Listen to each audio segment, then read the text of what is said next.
on s'était longuement apaisanti sur la dîme et les offrandes. Oui, c'est le Seigneur qui avait voulu que l'émission de la fois passée puisse se dérouler comme ça s'était passé. Pourquoi? Parce que les enfants de Dieu doivent sortir de l'ignorance. Oui, selon Ésaïe 8, verset 20. Il est dit quoi? À la loi et autrement, si on ne parle pas ainsi, il n'y aura point d'aurore, il n'y aura pas de lumière pour le peuple. Aujourd'hui, les agents de ténèbres, vous savez, le tout n'est pas de voir quelqu'un qui vous parle avec éloquence ou qui vous parle comme si il était là lorsque la Bible était écrite. Non. Il y a des gens qui viennent avec des thématiques là, qui veulent impressionner, qui veulent épater les gens. Mais en réalité, ils savent très bien que leurs enseignements viennent des mouvements ésotériques. Bon, si moi, aujourd'hui, je ne sers plus le diable, comment est-ce que je peux venir contredire Dieu? Comment est-ce que je peux venir contredire Dieu? Il y a un élément aujourd'hui, tellement que il y a aussi, bon, parce qu'il y a 3 catégories de serviteurs, il faut savoir cela. 3 catégories. Première catégorie, ce sont les serviteurs de Dieu qui ont un appel authentique de la part de Dieu. Un appel authentique et spécifique. C'est-à-dire, l'authenticité de l'appel, c'est que c'est Dieu lui-même qui appelle sans passer par des personnes interposées. Ça, c'est l'authenticité.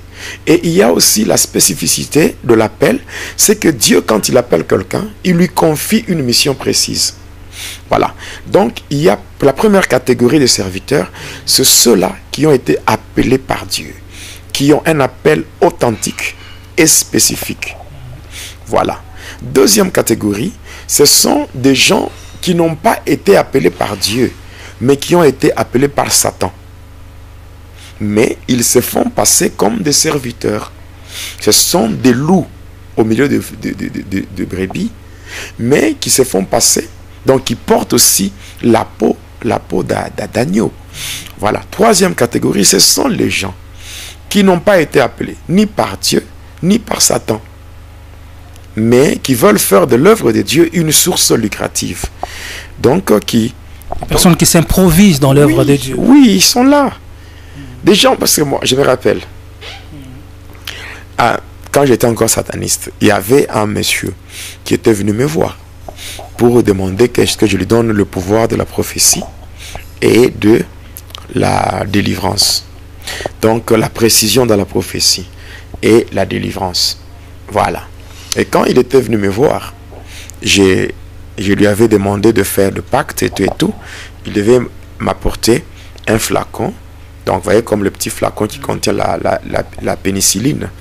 Alors, il devait m'apporter ce petit flacon rempli du sang humain.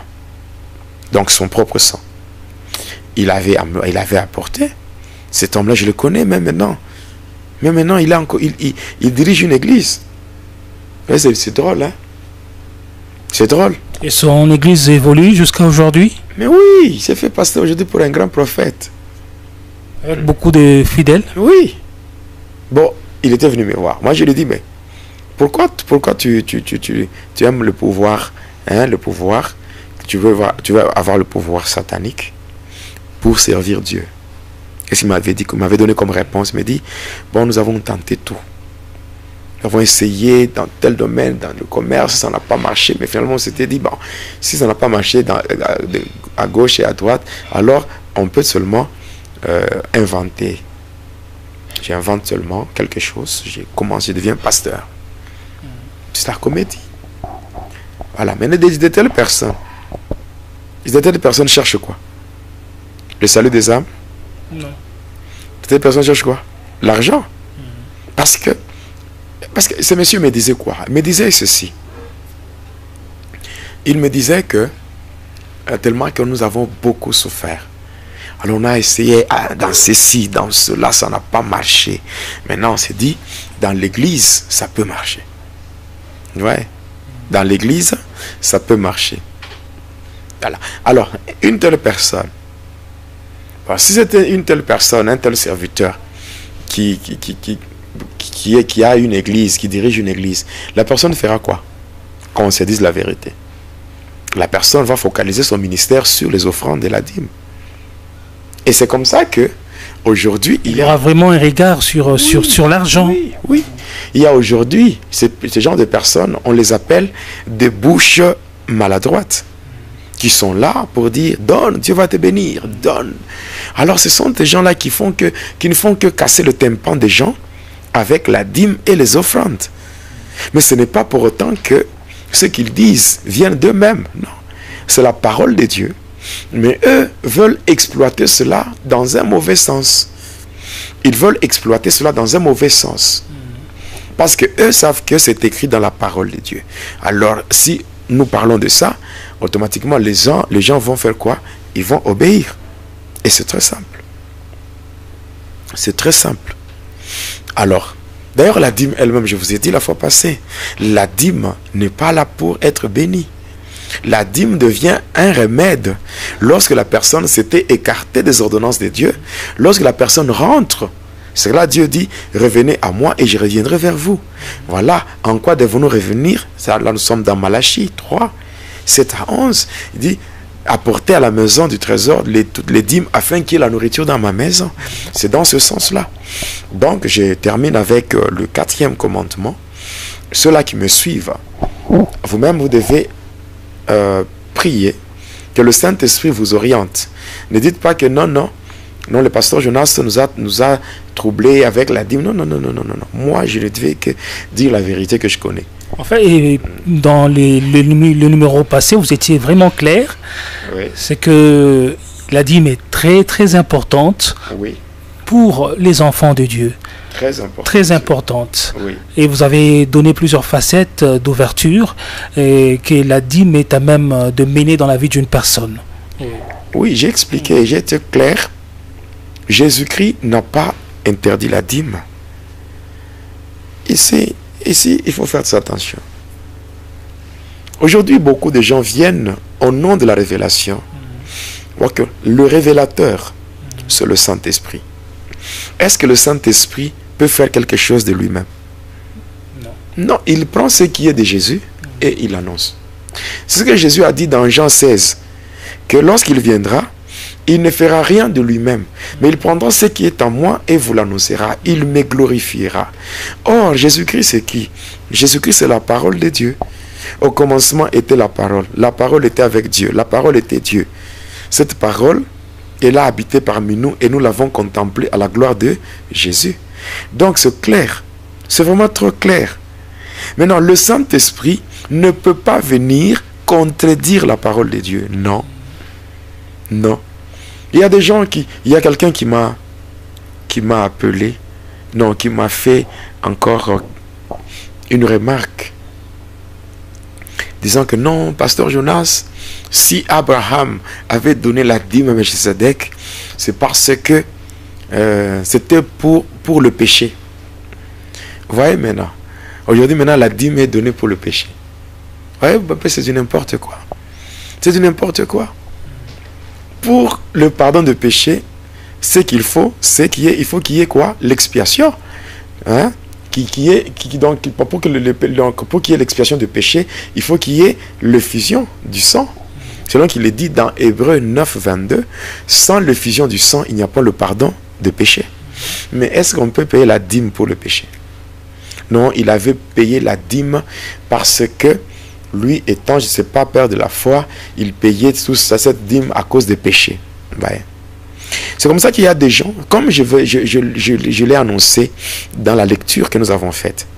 Je l'ai dit, l'Esprit de Dieu a parlé à Paul pour qu'il écrive en disant que quelques-uns abandonneront la foi pour s'attacher aux esprits séducteurs et à des doctrines des démons.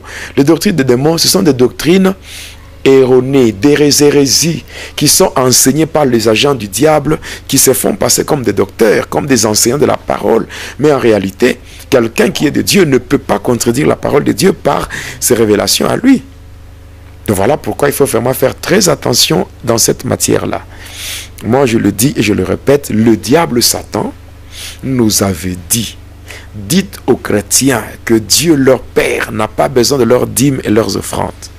Alors, pasteur, ici, avant bien sûr qu'on puisse mettre un point final à ces 4e points sur les 10 commandements de Lucifer. Alors, à qui donner la dîme? Est-ce que si on donne, il arrivait que l'on puisse donner sa dîme à quelqu'un qui n'est pas spirituellement correct, est-ce que cela peut avoir des effets? Bon, c'est ce que beaucoup de gens se disent. La dîme, elle est donnée à l'église. Parce que Dieu dit quoi? Apportez à la maison du trésor toutes les dîmes. N'est-ce pas? Afin qu'il y ait de la nourriture dans ma maison. Apportez cette dîme-là à l'église. N'est-ce pas? En fait, lorsque je donne ma dîme, je ne donne pas au pasteur. Non. La dîme, on ne la donne pas au pasteur. On donne à Dieu. La dîme, elle est donnée à Dieu. Via le pasteur. Oui, bien sûr. Mais quand moi je donne ma dîme, est-ce que j'obéis au pasteur? Non. Est-ce qu'il y a un pasteur qui a établi la dîme? La dîme, ce n'est pas quelque chose qui vient d'un pasteur. Et quand je suis chez moi, j'ai mon salaire. Je dis, la toute première dépense, c'est la dîme. Je prélève ma dîme. Et quand je prélève, est-ce que le pasteur est présent? Non. Et quand je fais ça, qui me voit? C'est Dieu. Et quand je donne ma dîme, mon problème n'est pas de dire que j'ai donné à tel pasteur. Non, non. Mon problème, moi, c'est que j'ai obéi à Dieu. Si ce pasteur-là qui a pris la dîme n'est pas correct, il aura des problèmes avec Dieu. Oui, il aura des problèmes avec Dieu. Moi, je n'ai pas obéi au pasteur. Donnez-moi un verset de la Bible qui a été donné par un pasteur. Un seul verset de la Bible qui vient d'un pasteur. Donc, en payant ma dîme, j'obéis à Dieu. J'obéis à une instruction qui vient de Dieu. Et dans cette optique-là, c'est ce qui freine même certaines personnes lorsqu'ils voient les hommes. Ils se disent non, je veux lui donner, pourquoi je veux lui donner? Et là, vous êtes clair. Donc, il faut donner dans le but de dire j'obéis uniquement à Dieu.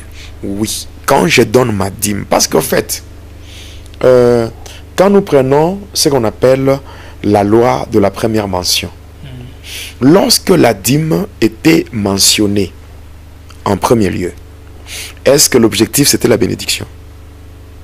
Non.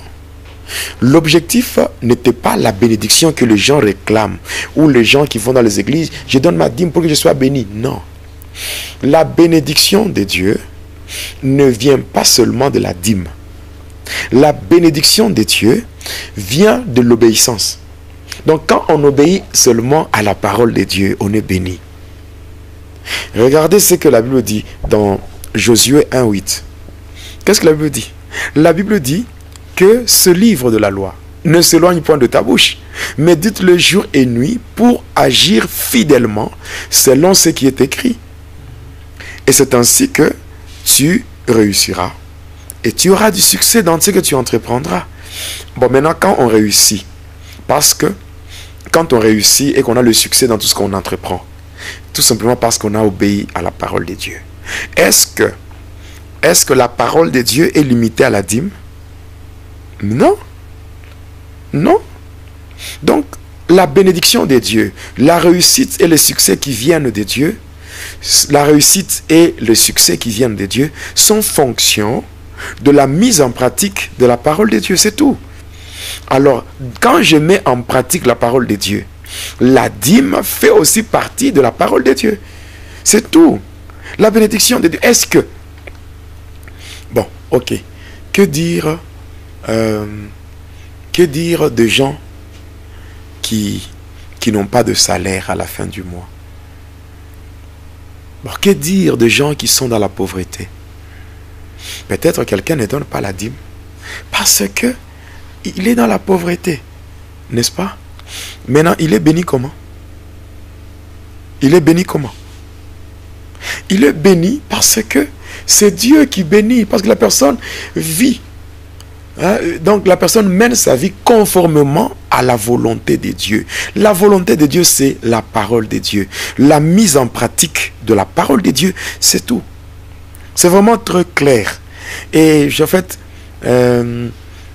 parce que nous sommes en train de boucler la boucle par rapport à cette thématique liée à la dîme. Alors, je dirais ceci. la réussite, le succès de la part de Dieu, ces deux éléments viennent de l'obéissance. L'obéissance à la parole de Dieu. Pour agir fidèlement selon ce qui est écrit. J'ai médité la parole de Dieu et j'agis. Je vis ma vie conformément à ce que me dit la parole de Dieu. Et là, la réussite et le succès seront mon partage parce que j'ai obéi à la parole de Dieu. Alors la dîme fait partie aussi de la parole de Dieu. En payant ma dîme, j'obéis à Dieu. Et c'est tout. Et là, Dieu me bénit parce que je marche selon sa parole. Et aussi, aujourd'hui, les gens qui vont dans les églises pour la dîme, les offrandes, pour dire, il faut que je donne, on va me bénir et tout et tout et tout. Par rapport à la dîme. La dîme, je leur dis que ça devient un remède. Parce que Dieu dit, vous vous êtes écartés. Vous vous êtes écartés de mes ordonnances. Alors c'est comme ça que même Dieu dit que on donne la dîme, n'est-ce pas, pour maintenant mettre Dieu à l'épreuve. Voyant si il ne va pas ouvrir les écluses des cieux et faire tomber, faire descendre sur nous la bénédiction en abondance. Et il va même plus loin que, pour vous, sachez que je menacerai. C'est lui qui dévore. Donc c'est très clair. Qu'est-ce qu'on va perdre d'ailleurs? Quand on prend le 9 dixième, on garde pour soi. Et le 1 dixième, on donne à Dieu. Mais on va perdre quoi? Il n'y a rien qu'on va perdre. C'est juste le diable qui veut juste pousser les enfants de Dieu à la désobéissance. Voilà, c'est ça. Voilà, une très belle petite conclusion sur ces sujets concernant la dîme et les offrandes. Alors, pasteur, on doit passer maintenant au 5e commandement. Oui, le 5e.